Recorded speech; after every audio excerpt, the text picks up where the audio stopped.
और trip Goku की पिछली वीडियो में हमने देखा कि विश और बाकी सभी ग्रैंड प्रिस्ट के पैलेस में जाते हैं और अपनी नाराजगी दिखाते हैं, लेकिन ग्रैंड प्रिस्ट को उससे कोई भी फर्क नहीं पड़ता। अब विश भी कौनसाई को अपनी मदर मानने को तैयार नहीं है।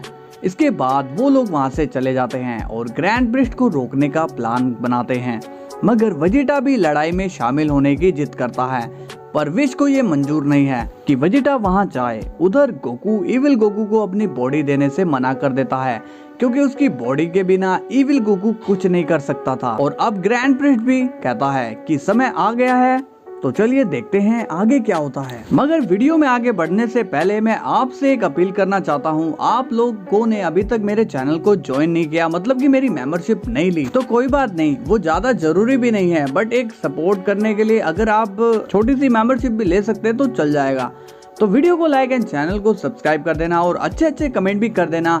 और क्लाइमैक्स अब नजदीक है तो सभी में ये शेयर कर देना, ताकि वो सब ये स्टोरी उनके पास चली जाए। क्या पता आपके सपोर्ट की वजह से ये ड्रैगन बॉल वाले ही हमें डबिंग या स्टोरी राइटिंग के लिए बुला ले, तो सपोर्ट आपका बहुत मायने रखता है। तो चलिए वीडियो को शुरू करते हैं। इविल गोकू अब इविल जालमा से मिलता है और कहता है, जालमा, उस गोकू ने तो मुझे कंफ्यूज कर दिया है, अब तुम ही मुझे बताओ कि आगे क्या करना है। जालमा कहता है, अब इसमें मैं क्या कर सकता हूँ, वो है तो तुम्हारा ही वर्जन। इविल गोकू कहता है, ये मत भूलो कि हर मुसीबत में तुम ही मुझे बचाते हो, जैसे उस वक्त बचाया था जब मैं मर चुका था, तुमने मेरी सोल को जाने नहीं दिया था, तो अब मैं फिर से फंस चुका हूँ, मेरी मदद करो। जालमा कहता है, अगर ऐसी बात है तो तुम्हें उसे भरोसा दिलाना होगा कि तुम उसके लोगों को कभी नुकसान नहीं पहुँचाओगे, और जितने भी उसके लोग मारे गए हैं उन्हें तुम जिंदा कर दोगे। इविल गोकू कहता है, उससे क्या होगा?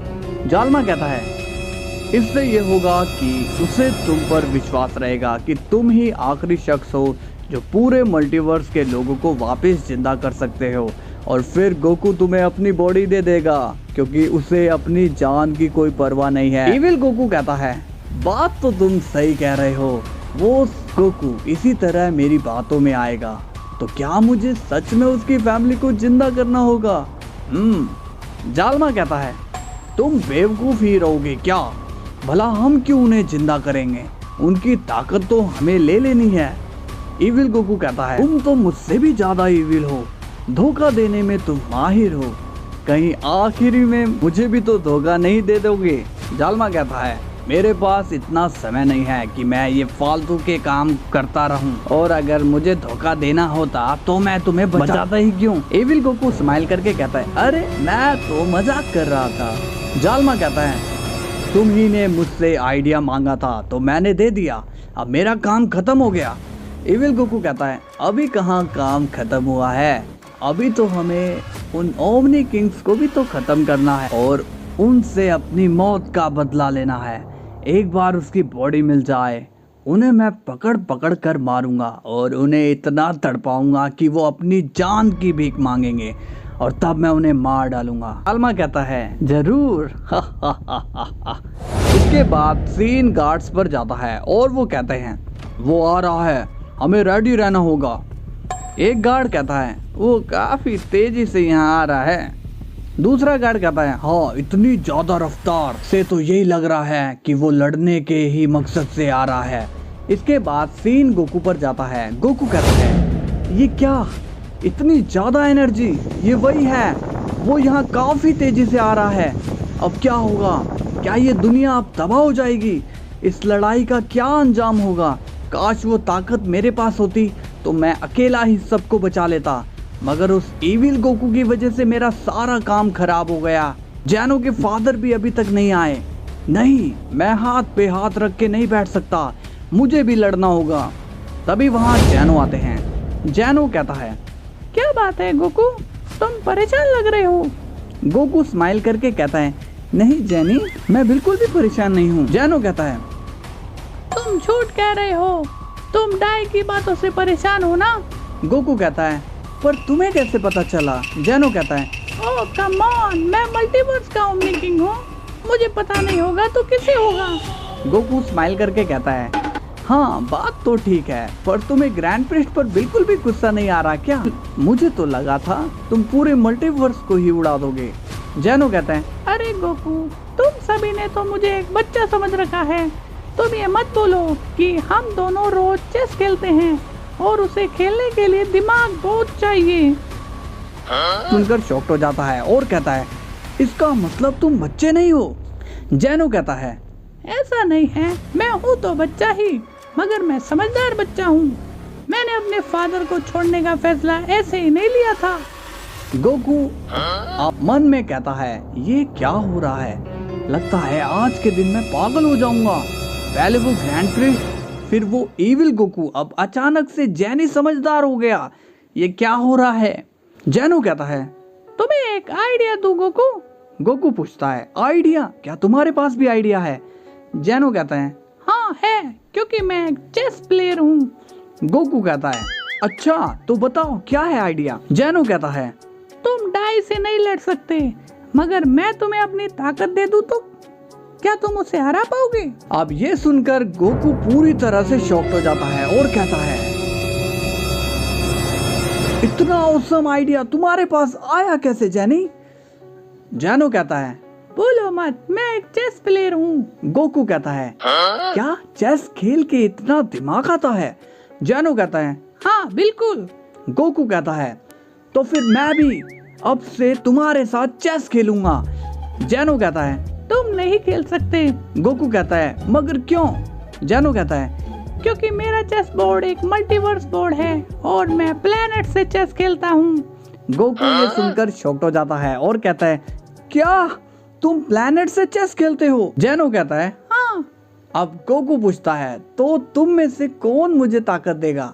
जैनो कहता है, हम दोनों तो नहीं दे पाएंगे, क्योंकि तुम हम में से एक की भी पावर को होल्ड नहीं कर पाओगे। गोकू ये सुनकर शॉक्ड हो जाता है और कहता है, क्या एक की भी पावर में होल्ड नहीं कर पाऊंगा? फिर मैं ताकत लूंगा कैसे? जैनो कहता है, पक्का पता नहीं कि ये काम कर पाएगा या नहीं, मगर मैं तुम्हें धीरे धीरे पावर देकर देखूंगा, क्या पता ये वर्क कर जाए।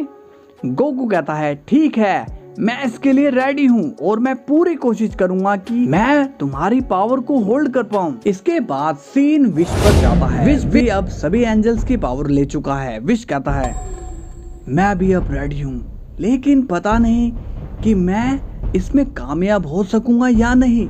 वजीटा कहता है, तुम जरूर जीतोगे विश। वेडोस भी कहती है, तुम्हें कामयाब होना ही होगा। इसके बाद सीन ग्रैंड प्रिस्ट पर जाता है और वो अब वहाँ आ चुका होता है। अब गार्ड्स उसे सीरियस फेस बनाकर देख रहे होते हैं, मगर ग्रैंड प्रिस्ट के फेस पर स्माइल रहती है। ग्रैंड प्रिस्ट अब जोर जोर से हंसता है।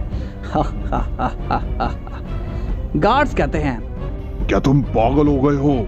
इस तरह से क्यों हंस रहे हो? ग्रैंड प्रिस्ट कहता है, तुम्हारे बेवकूफ जैसे काम पर मैं हंस रहा हूँ। गार्ड्स कहते हैं, क्या मतलब?